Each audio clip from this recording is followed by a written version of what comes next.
Hello fellow Runeterrans! I am continuing a series where I cover highly likely upcoming dungeons for the League MMO in development by Riot Games. In this video I want to show you a possible dungeon in a desolate desert with a lot of history buried under the sands of time. There are a lot of enemies lurking in crevices or hiding beneath the hot, scorching sands kissed by the power of the sun. Today we dive into a dungeon in the region of Shuriman. First of all, I want to thank you for supporting this channel. A like and subscribe would mean the world to me. No further ado, let's hop into the forgotten lands of Shuriman. The dungeon I want to tackle originates in the western part of the Shuriman desert, the Broken City of Nerimazeth. It was a city of the ancient nation Farai and served as the original capital of Shurima within the location of the first failed sun disk in a time before the Sun Empire rose to prominence. The old city of Nerimazet.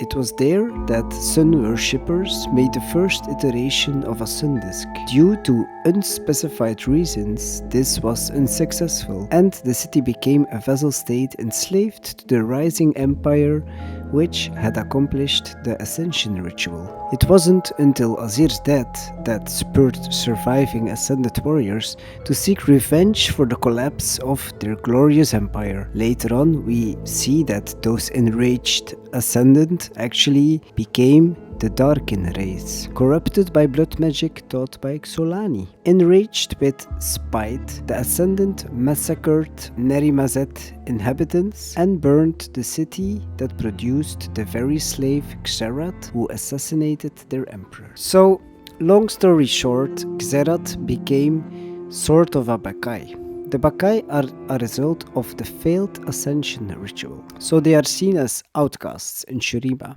He is kind of a big deal in the lore because he betrayed Emperor and friend Azir, who just decided to free all the slaves in the Empire. Okay, so no hard feelings, but yeah, Xerath had to literally wait just 5 minutes before Azir would announce that he would free all the slaves, but he couldn't wait, so the whole empire blew up. Anyway, Xerath was locked up in a tomb by Nasus with his brother Renekton. So Nasus was actually forced to lock up his own brother Renekton. Renekton got a bit mad because Xerath was setting him up against his brother Nasus. Several years later, Xerath and Renekton get freed. Renekton, of course, super pissed, Xerath super angry at the world, so he goes into hiding and built up his army of Bakai in his hometown. Guess where he came from? Yes, exactly, the city of Nerimazet. So let's dive deeper into the possible dungeons or maybe even raid. First of all, I want to mention some possible allies in the dungeon.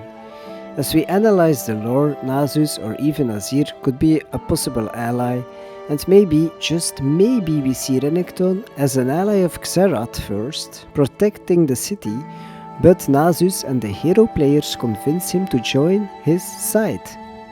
So he will eventually fight Xerath. Again, this is highly speculative and would redeem the story arc of Renekton and Nasus as brothers, so I don't know. We have also the Grand Emperor Azir himself. Maybe Azir gives you a quest where you need to delve and purge the city of Nerimazet, because it's still a big threat to the reborn empire. But a much more likely ally we could see joining us is Sivir. Sivir is related to Azir by her bloodline, and Sivir is hunted down by Xerath. So maybe she is gathering players to battle Xerath straight in his hometown. Okay, from allies we go to the actual threats and enemies we can encounter in the city of Nerimazet. First up, we have some ruinous acolytes who are tuning into obelisks of power. We probably have to destroy the obelisks first before we actually can damage the acolytes, because they get clearly empowered by the obelisks. Next up, we have endless devoutes and restored devoutes coming out of sarcophaguses, or we have to destroy actually the sarcophaguses to kill the devoutes, and so on. Next up, we have some waste walkers. followed by a possible first little boss, the Herald of the Magus, followed by another boss known as the Sandseer. Then we come up to a point where we have to destroy a risen altar. When the altar is destroyed in time, we could see a next boss being summoned known as Dami Jin, the Unbound. We could see some mechanics in relation to the risen altars. Maybe we have to destroy those altars in time to make this boss weaker. And maybe even he goes into hiding, summons the risen altars. Maybe you have to destroy those altars in time to make this boss weaker. Or do several patterns of killing the altars in a different order highlighted on the map. Then we could proceed to the final end boss. And of course, you guessed it, it's Xerath.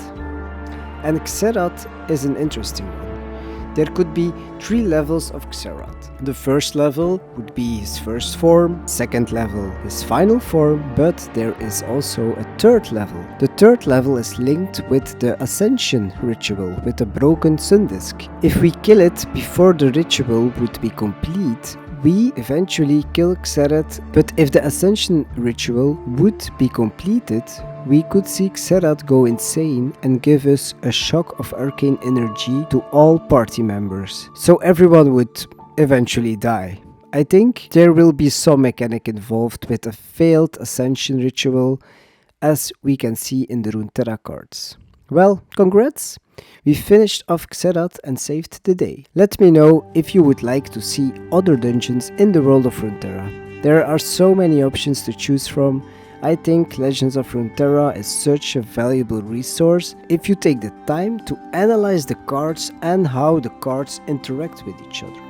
So, let me know in the comments below what you would like to see for my next dungeon speculation. Oh, and don't forget to like and subscribe if you like this type of content. Thank you for watching. See you in the next video. Peace.